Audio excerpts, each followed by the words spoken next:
combien de fois dans des lignes de code et tout, on s'est dit on va charger une lib et tout, on a fait un import d'une ressource ou bien un required d'une lib et tout, et finalement on l'utilise pas. C'est la première erreur que les gens font, c'est qu'ils chargent toute la librairie au lieu de prendre que les fonctions, les librairies dont ils ont réellement nécessaire. Plus vous avez de mémoire, moins vous aurez de call start, c'est-à-dire moins le call start sera important. C'est l'erreur qui arrive souvent, même aux plus expérimentés développeurs, de souvent laisser des libs inutiles en fait. Et ça, c'est une grosse erreur.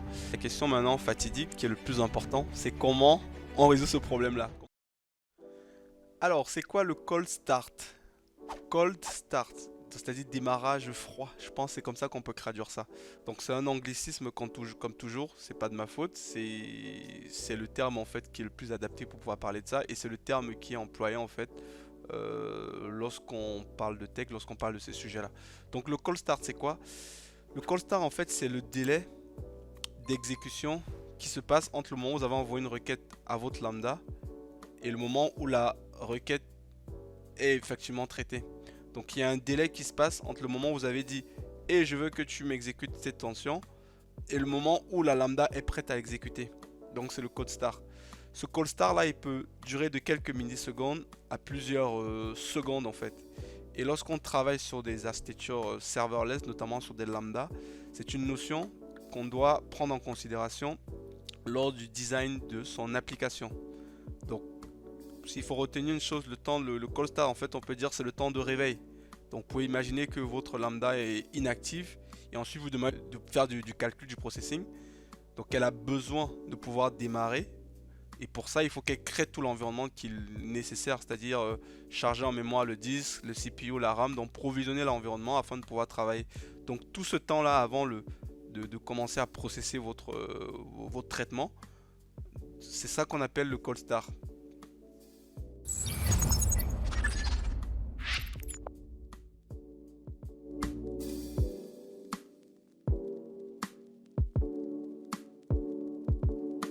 Donc pourquoi ça prend du temps? Il faut se dire que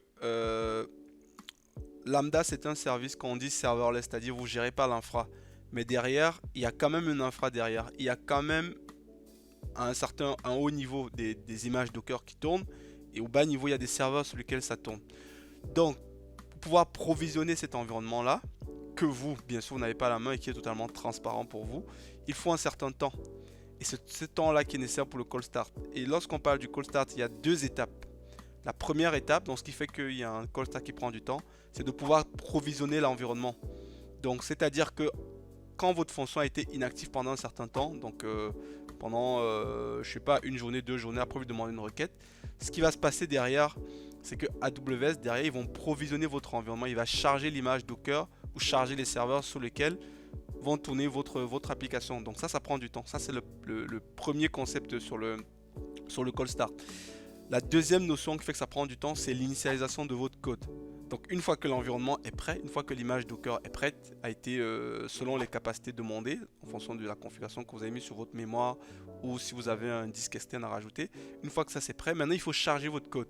Et ça c'est la deuxième étape sur le cold start. C'est une fois que ces deux actions ont été faites que votre lambda peut commencer à travailler. Et justement c'est ces deux actions là qui peuvent prendre du temps. Et l'idée de cette vidéo c'est de vous montrer comment vous pourrez optimiser votre lambda, votre code pour faire en sorte que justement de réduire ce temps là pour que voilà vous avez une lambda en fait qui réponde rapidement.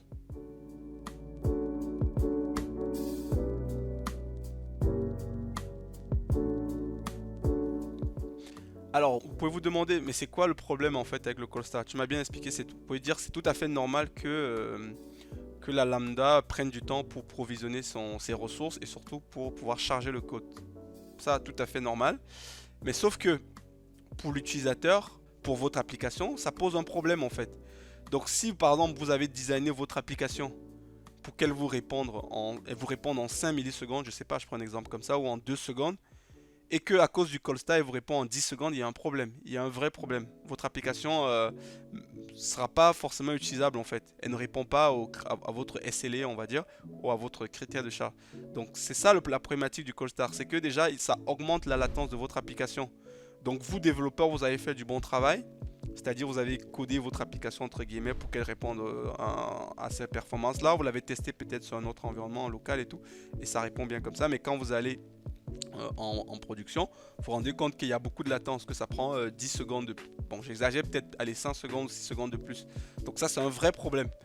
Le second problème qu'il y a, c'est l'incohérence de performance. C'est-à-dire que vous allez avoir des utilisateurs, vu que le call start, c'est aléatoire, c'est un problème c'est un phénomène qui se produit euh, lorsqu'il y a eu de l'inactivité ou au premier lancement de votre lambda. Je m'explique, c'est-à-dire, si vous avez fait 10 requêtes sur votre lambda, les requêtes qui seront problématiques, ce sont les premières requêtes, donc c'est principalement la première requête. On va dire que la troisième, la quatrième, la cinquième, elles n'auront pas ce problème-là. Mais la 10e requête aura ce problème. Ce qui fait qu'il y aura une incohérence de performance. C'est que vous allez avoir des utilisateurs qui, par exemple, vont se connecter à votre lambda en premier, entre guillemets, ou à votre application. Ils vont se manger le call start. Une autre fois, ils vont en revenir. Vous allez avoir un call start qui est beaucoup plus rapide et tout. Et ils vont se dire, c'est bon, ils vont revenir une autre fois. Donc, il y a une incohérence de performance, en fait, sur votre application sur laquelle vous n'avez pas la main et qui est assez qui est plutôt très problématique. Voilà. Et je l'ai dit, en troisième, c'est un problème sur l'expérience utilisateur. Donc forcément, vos utilisateurs ne peuvent pas se satisfaire de ça, d'avoir une application qui un coup répond en 1 seconde, un coup répond en 5 millisecondes. Même pour votre supervision, c'est pas tenable en fait. Et il faut se dire que quand vous êtes dans les applications où le temps réel est important, vous avez besoin de la latence, de la réactivité, de pouvoir avoir des temps de perf très courts. C'est un sérieux problème qu'il faut pouvoir prendre en considération.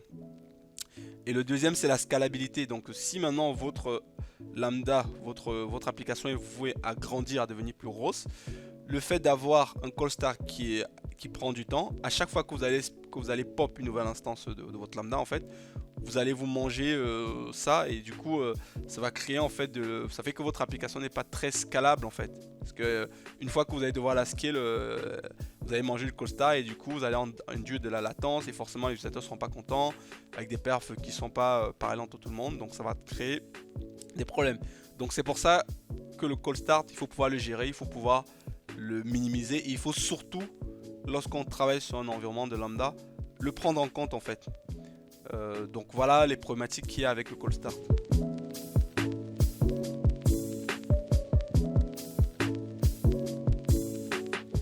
Alors, maintenant qu'on a parlé du call start, on a décrit le problème qu'il y a avec le call start, la question maintenant fatidique qui est le plus important, c'est comment on résout ce problème-là. Comment on fait en sorte que le call start de notre application soit vraiment minime. Donc pour moi, j'ai identifié 5 points. On peut le décliner en 5, 6, voilà. Mais moi, j'ai identifié 5 points suite à mon expérience en utilisant des lambda, en utilisant des services serverless, dans le cadre de mes activités de conseil ou dans le cadre de mon activité avec mon entreprise. J'ai identifié 5 problèmes qui font que le call start de vos applications ne tiennent pas la route en fait. C'est-à-dire qu'ils prennent plus de temps qu'ils ne devraient, avec juste des petites optimisations. Donc je vais vous lister ces 5 points. Donc le premier problème qu'il y a avec le call start, c'est le fait de charger tous vos environnements de travail, c'est-à-dire toutes les libs en fait. Donc si je m'explique, par exemple si vous travaillez avec une lib par exemple Python ou bien avec une lib JavaScript selon l'environnement, si par exemple vous avez besoin d'importer, par exemple disons que je veux travailler sur une lambda qui va m'envoyer des emails, donc je vais utiliser le service ECS et par exemple si j'utilise une lib Python, au lieu de charger toute la lib Boto 3 en fait, je devrais plutôt importer que la lib SNS plutôt que de tout charger en fait. Donc c'est la première erreur que les gens font, c'est qu'ils chargent toute la librairie au lieu de prendre que les fonctions, les librairies dont ils ont réellement nécessaire. Que ce soit avec du Go, du JavaScript ou du Python, etc. Donc la première erreur, le premier point qu'il faut avoir en considération, c'est de pouvoir ne charger que les libs qu'on a besoin. Pas besoin de faire des imports de toute la lib en fait. C'est vrai, c'est pratique, c'est vrai, ça permet de gagner du temps, c'est vrai, ça évite de chercher toutes les libs, mais c'est un fait en fait. Le fait de pouvoir d'aller charger toute la lib, vous allez charger des fichiers qui sont inutiles. Et si vous chargez des fichiers inutiles, forcément que vous consommez plus de mémoire. Et vous consommez plus de mémoire, vous allez prendre un peu plus de temps à pouvoir charger. Votre application va prendre plus de temps à pouvoir se charger en fait. Donc du fait, et forcément votre call start sera plus lent. Donc première règle en fait, chargez que les libs que vous avez besoin. La deuxième erreur que j'ai toujours rencontrée, que j'ai vu presque partout où j'ai eu à travailler dans les entreprises dans lesquelles je suis passé pour faire des missions de conseil, c'est la non-utilisation ou bien Ouais, c'est ça, la non-utilisation des layers en fait. C'est quoi un layer en fait? Avec le service AWS Lambda, vous avez la possibilité en fait de pouvoir rajouter ce qu'on appelle des layers, c'est-à-dire charger les dépendances de votre code. Donc faire une séparation entre le code vraiment, ce qui crée la valeur, ce qui crée votre produit, ce qui crée votre fonction, votre processing vraiment de base, et les librairies que vous utilisez. Donc je m'explique, si moi j'ai besoin d'envoyer de l'email, j'ai le code que je vais écrire pour pouvoir parser mon email comme je le souhaite, le rédiger de certaine façon, mais par contre j'aurai besoin d'importer une librairie qui va me permettre d'envoyer les emails comme je le souhaite. Cette librairie là en fait, la plupart des gens, dans 90% des projets que je suis passé, c'est qu'ils vont la charger directement avec leur code source.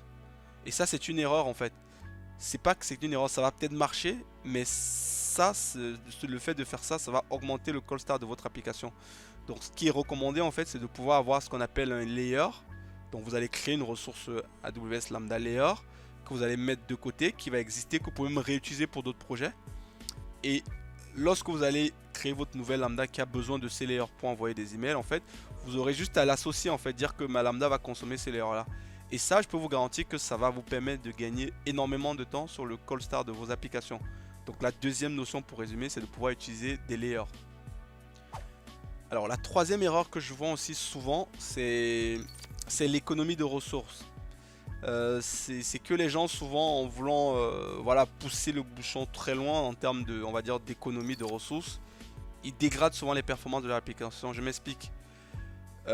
Quand vous créez une lambda sur AWS, en fait, vous pouvez décider de définir une taille de mémoire nécessaire, une taille de mémoire minimale en fait que vous avez besoin pour votre application, qui est souvent en mégabits ou en giga, voilà.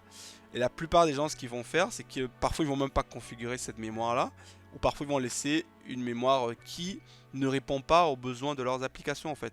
Donc ils chargent des mémoires basses. Sachez que en fait, avec le service AWS Lambda, plus vous avez de mémoire, moins vous aurez de call start, c'est-à-dire moins le call start sera important. Donc il y a une corrélation indirecte en fait, directe entre plus de mémoire et un call start réduit en fait. Donc bien sûr, il ne faut pas juste mettre des grosses mémoires comme ça pour rien, il faut se poser la question, il faut quand même que votre application ait besoin de ça. Mais dans l'idée, c'est de se dire en fait, il faut pouvoir se poser la question sur la bonne quantité de mémoire qu'a besoin mon application. Et pour ça, je suis d'accord, vous ne pouvez pas forcément le savoir à la première exécution ni à la deuxième. Mais dans le temps, il faut prendre le temps de pouvoir monitorer quelle mémoire consomme votre application et pouvoir ajuster en conséquence en fait la mémoire dans le temps.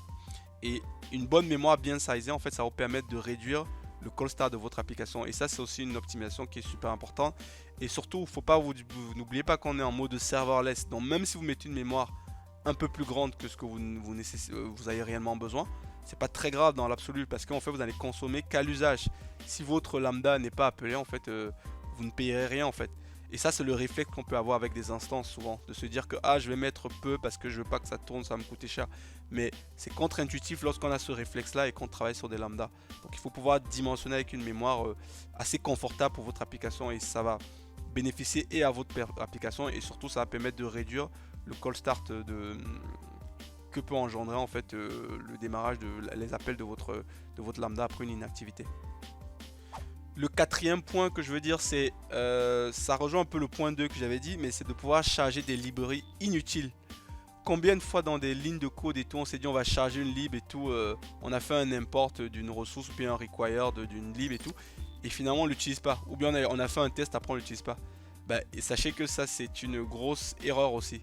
Donc il faut prendre l'habitude en fait de ne charger des libs qu'on utilise réellement. C'est l'erreur qui arrive souvent même aux plus expérimentés développeurs, de souvent laisser des libs inutiles en fait, et ça c'est une grosse erreur. Et de préférence, si vous utilisez des libs, comme je l'ai dit dans le point 3 je crois, ou 2, je sais plus exactement, il faut charger vos librairies dans des layers.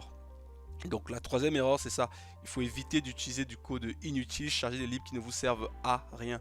Ça va réduire le temps de démarrage de votre lambda.